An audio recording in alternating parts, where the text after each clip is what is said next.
Okay. Thank you for the invitation. I would like to share a case with you I did some months ago, and it's quite similar to the case Stefan showed us in his introduction.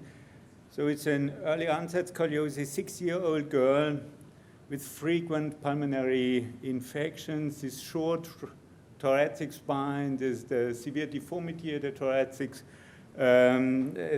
thoracic spine, and these rib deformities. We look at that a little bit closer, and we see there are multiple rib deformities, and the rib head of the fourth rib was compressing the left main bronchus. It was just going into the thoracic cave and compressing, you see at the lower pictures, compressing the main bronchus there. This is the scapula. The scapula was fixed with a fibrous cord to the spine. So it was very unique deformity.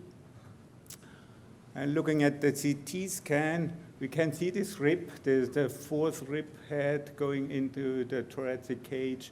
We see all the rib deformities. We see the fusion in the thoracic spine. And so what can we offer this patient?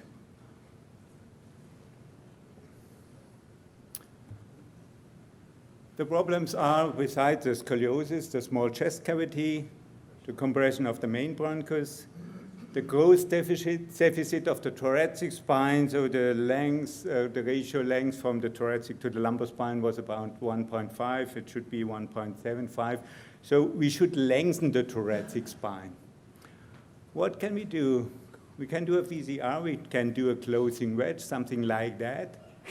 But my opinion, I should not touch the healthy lumbar spine in this case, and I should not touch the nearly healthy convex chest cavity.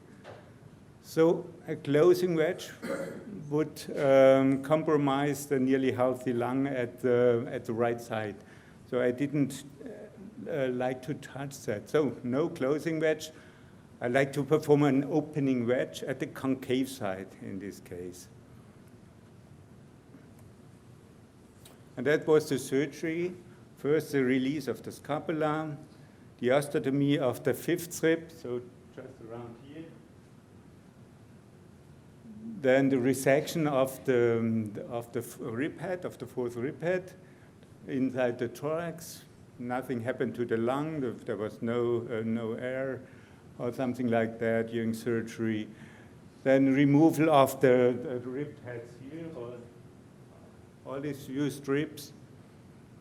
And then an opening wedge. I was looking very precise where can I do an opening wedge. I tried to get a rudimentary disc or a rest of a disc to open it up. And there was one at T6, T7. There were bony spurs between the vertebral bodies, but I could open that.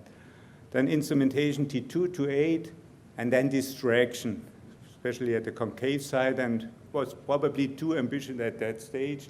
And I got the loss of the neuromonitoring then. Of course, complete withdrawal of the distraction, the potential recurred, and then slow partial distraction again. And that were some pictures from the surgery. The wedge osteotomy at the concave side.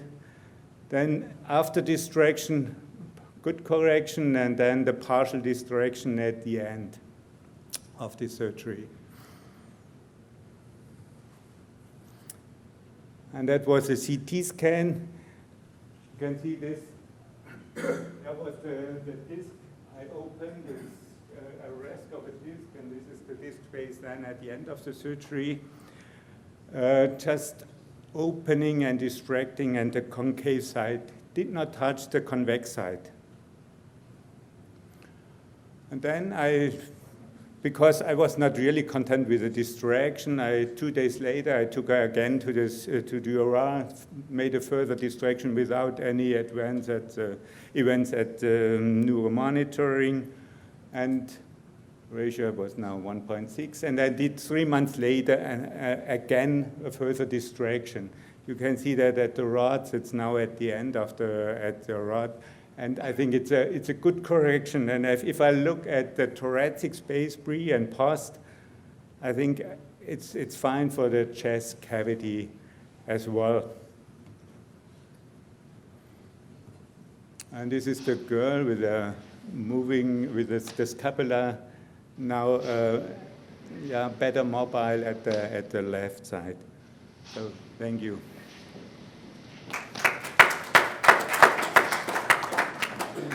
So while we'll reload the next, I'll go to Nick maybe next.